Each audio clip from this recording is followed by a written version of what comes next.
A necropsia é um exame feito para detectar a causa da morte. Nos animais, ajuda também a prevenir contra futuras doenças. Na última capacitação em suinocultura, vamos ver como esse exame é realizado.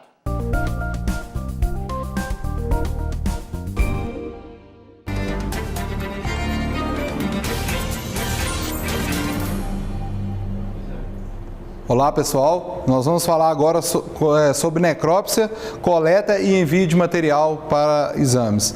A gente deve proceder a uma observação da mesma forma que no módulo das enfermidades. A gente não está querendo formar nenhum especialista em detectar doenças, fazer necrópsia e identificar qual é o agente causador das enfermidades. O que a gente quer aqui é mostrar que há uma forma de se trabalhar e de forma muito prática, muito objetiva para vocês, como realizar o procedimento de necrópsia para uma coleta eventual de material. Muitas vezes sob orientação até mesmo do próprio veterinário que assiste o seu sistema de produção, você pode realizar uma coleta desde que observe alguns critérios importantes aí e quanto à forma correta de coleta, a forma de envio e o tempo de transporte entre os materiais até o laboratório, da granja até o laboratório. Bom, realizando aqui num trabalho, né, do Dr. Ian Lewis, em 200 mil matrizes, né, utilizando a necrópsia como ferramenta de monitoramento das causas de mortalidade. Então foram feitas necrópsias de todos os animais que morreram em um período mínimo de tempo estabelecido por eles lá. Centralizar o local de necrópsia, né, com transporte de todos os animais para este local e proceder à necrópsia exatamente nesse local. Padronizar a forma de realização de necrópsia e ter uma boa coleta das informações que esses animais nos remetem, né? A gente não precisa, eventualmente, né, sacrificar os animais que estão dentro de uma instalação para que a gente tenha uma observação do que está acontecendo. A gente deve aproveitar de forma muito eficiente a informação que está sendo disponibilizada por aqueles animais que morreram, de forma a nos ajudar a orientar dentro do rebanho o que está acontecendo de forma sanitária, qual o problema sanitário que está ocorrendo no sistema. No outro trabalho, o professor Carlos Perfumo, né, fez visitas a granjas agendadas previamente e associadas à parada de uso de antimicrobianos por um período mínimo de 7 dias antes da visita, para no momento da visita ele ter a ocorrência clínica do problema sanitário e assim proceder à correta investigação, coleta de materiais e a necrópsia de eventuais animais que estiverem doentes. O funcionário responsável pela creche, né, necropsiava todos os animais com morte natural e anotava as lesões mais importantes. Esse é o principal fator. A gente deve treinar o nosso funcionário, né, o nosso colaborador, a identificar quais são as alterações mais importantes e visíveis naquele momento que ele está realizando a necrópsia. Bom, nós temos que estar sempre disponíveis aí nas instalações, né, os instrumentos necessários para a realização da boa necrópsia, né? Uma faca, chaira para amolar essas facas, luvas, ceguetas ou machadinha, né? Em relação à eutanásia, né, antes do animal morrer, a gente deve ter um termômetro para poder mensurar a temperatura corporal desses animais, ter cabos elétricos adaptados para a gente realizar o procedimento de eutanásia de forma humanitária, né, respeitando aí algumas regras para não prejudicar a qualidade da nossa avaliação. Ter o bocal específico desse aparelho, desses cabos que nós vamos fazer a eutanásia e tomar muito cuidado. Toda vez que for fazer a eutanásia utilizando cabos elétricos, né, o sistema deve ter um backup de instalação que evite que as pessoas sejam eletrocutadas e eventualmente podem até morrer no momento de execução. Então isso tem que ser muito claro, gente, muito objetivo, senão a gente pode ter algum problema na execução. Estabelecer aí um roteiro, né, e pontos importantes a serem observados. Nós temos aí um formulário básico a ser preenchido e esse formulário vai direcionando o nosso colaborador na observação das características que o animal está apresentando para a gente, né? Treinar o colaborador pelo médico veterinário, né, responsável técnico pelo sistema de produção. E aí ele vai ter uma capacitação mínima na execução e identificação desses possíveis problemas. Então, inicialmente, né, quando a gente depara com um animal que morreu ou que foi sacrificado, a gente deve fazer uma avaliação externa, né? Como que está o aspecto da pele desse animal, os pelos estão muito exacerbados, nós temos algumas alterações no casco, temos alterações no rabo, temos alterações no focinho, orelhas, como que está a coloração desse animal. Então, toda alteração que a gente observar que está diferente à normalidade, ela deve ser anotada e deve ser monitorada.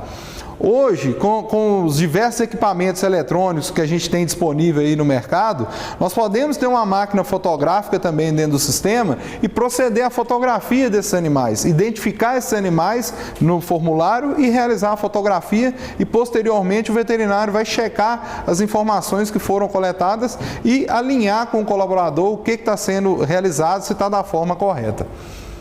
Então, observar se o animal está caquético, né? Se ele tem deficiência de desempenho, se ele tem perda de peso, como está o estado corporal geral desse animal. Avaliar se tem presença, como que está o conteúdo das fezes no reto desse animal, se as fezes são líquidas, pastosas, né? Se tem alguma alteração da conformidade. Observar se o animal está debilitado, muitas vezes antes de morrer, né? Qual que é o aspecto que esse animal está manifestando para a gente. Observar as lesões de pele, né? Quais as alterações, qual o tipo de cor, formato, né? Onde estão localizadas as alterações, de forma a facilitar a identificação pelo veterinário de qual tipo de lesão, qual tipo de problema pode estar associado a esses animais. Uma observação muito importante também quanto à mucosa ocular, né? Se o globo ocular está retraído, pode indicar para a gente um sinal de desidratação. Se está uma mucosa pálida, pode indicar para a gente aí o tempo de morte, né? Se ele já morreu há bastante tempo, caso tenha início de autólise também do globo ocular. Enfim, toda alteração que a gente observar diferente deve ser anotada. Se a gente tem, no caso aqui, a retração do globo ocular, se tem secreção nesse globo, observar o focinho, né? Como que está o conteúdo, se tem algum conteúdo diferente do normal no focinho, se a gente observa a presença de ulcerações, né, alterações na pele do focinho, se a gente observa a presença de sangue nesse focinho também, o conteúdo alterado, né? Observar lesões de casco, né? Elas podem representar aí portas de entrada de agentes infecciosos, então fazer as anotações. Observar rachaduras, coloração, né, do mesmo. Observar também o estado geral do animal, né, a cavidade abdominal está normal ou ela está distendida, aumentada de volume. Qual foi a alteração que você observou? Anote. Proceder com o auxílio de uma luva, né, a retirada do conteúdo do reto do animal. Então a gente consegue monitorar qual que é o aspecto das fezes que o animal estava apresentando antes da morte.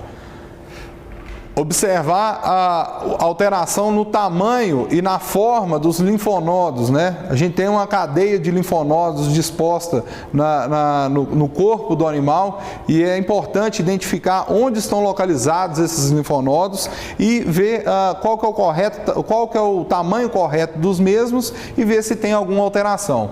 Nós podemos fazer a necrópsia, né, partir para a abertura da cavidade do animal, exposição dos seus órgãos internos, num posicionamento lateral, que normalmente é o mais fácil, né, de execução dentro da nossa atividade. E sendo bem conduzido, não prejudica a coleta das informações. Então, posiciona o animal em decúbito lateral, realiza o corte longitudinal do animal, né, faz a exposição, rebate as articulações, né, os membros inferiores, os membros anteriores e posteriores do animal, colocando o seu conteúdo à exposição, e a gente pode observar nesse momento a coloração, né, da musculatura, se ela está muito pálida ou se ela está numa coloração escura, se tem algum edema, algum extravasamento de líquido, se tem alguma área com hematoma. Então tudo isso é disponibilizado nesse momento. A necrópsia também pode ser na posição ventral, né? A gente posiciona o animal com a barriga para cima, rebate os membros e o animal entra numa posição de equilíbrio, também facilitando a abertura das cavidades. Ao abrir o animal, a gente faz a avaliação de como está o linfonodo, se tem alteração na coloração, no seu tamanho, na sua consistência.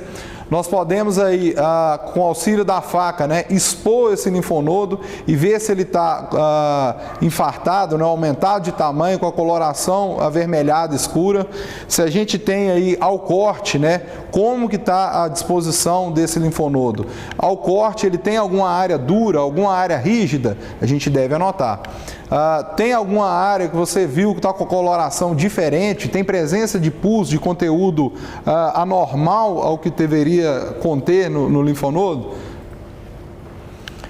Nós podemos também fazer a exposição da língua, né? Rebater a mandíbula, tá? E expor a língua. Um órgão muito importante de predileção de coleta e envio para o laboratório são as tonsilas. Elas estão localizadas posterior ao palato. A gente tem a parte do palato duro e o palato mole, né, no céu da boca do animal. E quando a gente rebate a mandíbula e expõe, faz a retirada da língua, a gente tem aí de forma bem visível, né, a exposição das tonsilas. A gente pode passar a faca por baixo dessas tonsilas, retirar e também disponibilizar para análise ao laboratório. No tórax, né, muito importante a gente observar o conteúdo dentro da cavidade torácica, se tem algum conteúdo líquido lá dentro, se tem alguma alteração de cor, se tem alguma aderência do pulmão na costela, se tem alguma aderência do pulmão no coração, né, se tem alguma área de fibrina. A gente, no caso aqui mostrando a aderência na parede da costela, a gente pode cortar alguma superfície, né, do pulmão, que a gente perceba alguma anormalidade e ver se há presença de abscessos, se há presença de conteúdo de material purulento, né, se há alguma alteração na coloração interna do pulmão. Observar também a área aderida do pulmão na costela, como que estava aquela região. Isso pode ser fotografado para facilitar a identificação posterior. Nós temos aí algumas áreas de predileção para coleta de material do pulmão para fazer o histopatológico, né? Encaminhamento ao laboratório e realizar o histopatológico. Então, os lobos apicais, lobos cardíacos, lobos diafragmáticos e lobos acessórios ou intermédios, né? Então, são locais, principalmente onde a gente está tendo a inserção dos brônquios, né? A entrada da traqueia no pulmão, fazendo a retirada de pequenos fragmentos e encaminhar ao laboratório. Nós podemos tirar aí áreas afetadas e não afetadas na retirada, né? Pegar uma área lesionada junto com um pedaço, um fragmento da área que esteja íntegra, que esteja normal. Incluir aí as vias aéreas, né, no envio do material para o laboratório. Avaliação do coração, do seu aspecto, né? A gente pode observar aí a presença, às vezes, de sangue no conteúdo, dentro do conteúdo cardíaco, tá? É normal, não é problema eventual, tá? A gente deve observar possíveis alterações de coloração, de aspecto, se tem alguma aderência, né? No corte, normalmente, a parte interna, nós podemos ter aí áreas com abscessos, né? Mostrando aí uma endocardite, uma infecção dentro do coração, e esse material é um material muito bom de mandar para o laboratório também. Aqui mostrando em detalhe, né, a ocorrência de endocardite dentro das válvulas cardíacas. Na cavidade abdominal, expor o seu conteúdo, ver a sua coloração, ver se tem alguma alteração evidente, também proceder à anotação. A coloração das vísceras, né, do trato gastrointestinal, do intestino que você está avaliando, como que ela está, fazer a anotação dela também. Ver se no momento que a gente abriu a cavidade, a exposição foi normal ou teve alguma área de aderência, alguma área com peritonite, inflamação da película, né, que contém todos os órgãos na cavidade abdominal. O conteúdo, a presença de líquido dentro da cavidade, o normal é ter pouca quantidade. Se a gente observar grande quantidade, isso deve ser anotado e muitas vezes esse líquido é utilizado para poder mandar para o laboratório. Aqui a observação no baço, né? Se a gente tem alguma alteração no baço, né?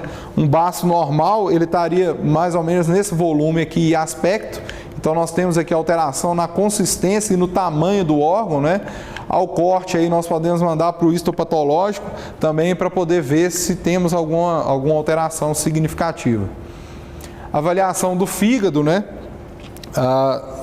Se ele tem um aspecto normal, coloração normal, se há alguma alteração na sua consistência, se ao tocar o fígado ele se apresenta friável, né? Ele rasga com facilidade, se altera o seu formato com facilidade, se a gente tem presença de abscessos, né, na superfície desse fígado. Na avaliação dos rins, proceder à retirada, né, e o corte dos mesmos, né, a exposição da área interna do rim, para ver como que está o conteúdo, se tem presença de líquido, se ele está dilatado, se ele está expandido do seu tamanho, né. A gente não precisa obrigatoriamente retirar ele da carcaça. A sua fixação na carcaça facilita com o auxílio da mão, né, o corte e a exposição do seu conteúdo. Então nós podemos aí ter lesões, né, na superfície renal, isso deve ser anotado e normalmente são áreas onde a gente capta e encaminha para o laboratório também. A coleta do líquido cefalorraquidiano, né, o conteúdo do líquido que vai dentro do sistema nervoso central.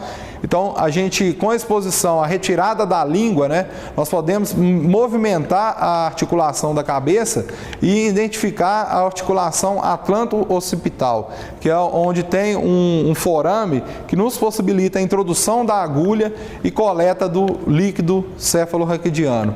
Isso aqui é muito útil na determinação de agentes infecciosos destinados ao sistema nervoso central. Então, aqui expondo a articulação, né, de inserção do crânio junto à coluna do animal. Então, movimentando a cabeça, a gente encontra a articulação e coleta o líquido. A gente pode também fazer a remoção da cabeça e encaminhar a cabeça inteira para o laboratório para poder fazer a análise. Na identificação, né, a gente deve remover aí parte da pele da cabeça, preparando para a remoção do encéfalo. Então, a gente identifica as porções da cabeça, né, do animal, a parte da medula espinhal, os côndilos occipitais, faz a remoção da pele e expõe o crânio ao corte com a machadinha ou cegueta. Quando a gente realiza o corte, né, observando aqui o canal do ouvido e os côndilos occipitais, nesse sentido, a gente consegue ter, a gente tem o côndilo cerrado ao meio, né, junto com o canal auditivo, a medula espinhal está aqui, a gente força o crânio com a machadinha, né, retira a calota craniana e expõe o cérebro à nossa observação. Então, deve ser um procedimento bastante simples de execução, tá? E, de preferência, a gente executar com bastante cuidado, porque a gente eventualmente pode ter doenças que repassam, são zoonoses que repassam a ocorrência do ser humano. Então,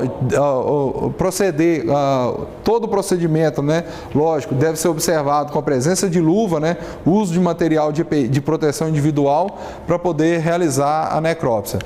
a porção dorso-caudal do crânio foi removida e as meninges, né, estão intactas e são expostas, para a gente observar se há alguma alteração inflamatória ou não. Então, expondo o conteúdo, né, cortando, a gente pode, com auxílio no suave, retirar o líquido, né, dentro do cérebro e encaminhar para o laboratório para análise. A gente pode rachar o crânio ao meio de leitões menores, né, e também proceder à exposição do crânio, do cérebro, né, e retirar o seu conteúdo. Com o auxílio da cegueta, né, nós podemos retirar o focinho e ver algumas possíveis alterações. Se tem desvio de septo, se tem alguma lesão nos cornetos, né, se tem alguma destruição dos cornetos, algumas doenças nos remetem a esse tipo de problema. Nós devemos sempre anotar e repassar aos veterinários responsáveis. Aqui mostrando áreas lesionadas, né, dentro dos cornetos. Examinar as articulações, né? Então, após ter procedido toda a avaliação da carcaça, nós podemos, com o auxílio da faca, expor as articulações dos membros, né? E ver como que está o aspecto dessa articulação, como está o conteúdo do líquido sinovial. É um líquido normalmente gelatinoso. Então, se a gente observar algum adensamento desse líquido ou conteúdo que seja diferente, né? Normalmente ele é gelatinoso e translúcido, né? Um líquido claro, transparente. Então, se tiver alterado a coloração, avermelhado, ou com presença de sangue, ou com presença de hemorragia, né, ou presença de pus, isso deve ser anotado e relatado também. Então, com a exposição da articulação, né, a gente consegue visualizar aí o seu conteúdo do líquido sinovial. Aqui alguns casos, né, de necrose da cabeça do fêmur, né, algumas alterações aí ósseas, né, das articulações, e isso deve ser relatado. Aqui a perda da cartilagem, né, que protege a articulação, e aqui o líquido alterado. Uma outra avaliação importante, né, a exposição do estômago, né, e observação do seu conteúdo. Como está a coloração, o aspecto, se tem algo diferente lá dentro, se a gente observa alguma área de ulceração, né, observar principalmente a área do quadrado, que é a área aglandular do estômago, né, onde a maioria das ocorrências de ulcerações estão disponíveis nessa região. Então, aí um grau 0, né, um estômago normal, um aumento de paraqueratose da região do quadrado, a região aglandular, mostrando aí um grau 1 de ulceração, um grau 2, grau 3 e aqui um grau 4, levando aí a ocorrência de presença muitas vezes de sangue e hemorragia, né, interna dentro do estômago. Observar o conteúdo intestinal, né, a coloração das fezes, o aspecto. Fazer a retirada, né, de fragmentos do intestino. Então, normalmente, quando a gente vai avaliar o trato gastrointestinal, a gente tem que localizar aí a junção ilio-seco-alcoólica, né? Identificar o seco, o ilho, e onde o ilho entra em contato com o seco é a válvula iliocecal. É uma região de predileção de inúmeras doenças, de inúmeros patógenos. Então, é muito importante a gente proceder à correta avaliação e observar o conteúdo e esse material muitas vezes ser encaminhado para o laboratório. Então, a gente expõe o intestino, né, retira com a secção o mesentério, né, e libera o intestino para a gente proceder à abertura do mesmo e avaliar o seu conteúdo. A gente coleta fragmentos aí de ilho, né? Importante que esses fragmentos tenham em torno aí de 2 centímetros, né? Para a gente poder encaminhar para a histopatologia. Então, existe algumas subdivisões aí do intestino, né? A parte inicial, logo após o estômago, né? É o duodeno. Aí nós temos aí, logo na sequência, após os 15 centímetros a 30 centímetros de comprimento, o jejuno, e lá na fase final, né, da inserção iliocecal, né, a porção do ilho. Então a gente retorna de 15 a 20 centímetros antes dessa inserção e procedemos à coleta desse fragmento nessa porção. Podemos retirar também amostras do seco, do cólon espiral, do fígado e dos linfonodos mesentéricos. Isso tudo nos auxilia a mandar para o laboratório e fazer o histopatológico, alguns exames necessários, né? Após a coleta, né, a gente deve usar um recipiente rígido com boa tampa para envio das amostras fixadas. Dependendo do que nós vamos encaminhar ao laboratório, nós temos algumas formas de fixação, seja por solução de formol, seja por gelo ou muitas vezes encaminhando suaves, né, do conteúdo de cada órgão. Nós devemos acondicionar em dupla embalagem todas as amostras, né, para evitar o vazamento do conteúdo do transporte da granja até o laboratório. Podemos aí usar e devemos, né, um container de isopor com materiais envoltos em plástico, né, colocando o formulário de envio ou a carta dentro de um envelope para poder o que a gente observou, quais foram as alterações que a gente viu, quais são as suspeitas clínicas que eventualmente tenham, né, e encaminhar isso ao laboratório. A gente coloca numa caixa, né, tampa, né, lacra essa caixa, dentro dela com bastante gelo para conservar esse material. A gente deve observar o transporte entre a granja, entre o momento da coleta até o laboratório, deve ser o mais rápido possível. Então, alguns agentes nós temos dificuldade de crescimento dependendo do tempo que a gente encaminhar. Se a gente condicionar com bastante gelo na caixa, né, nós temos aí em torno de 2 a 3 dias para chegar esse material no laboratório e ele ser processado e fazermos as análises devidas. Vimos nessa aula a observação contra a correta necrópsia, né, e envio do material para o laboratório dos animais que morreram e a correta observação de suas alterações. Vimos que também devemos anotar todas as alterações estranhas à normalidade e comunicar rapidamente ao médico veterinário responsável pelo sistema de produção para que sejam tomadas as providências e redução dos impactos sanitários. Obrigado, nos vemos numa próxima oportunidade.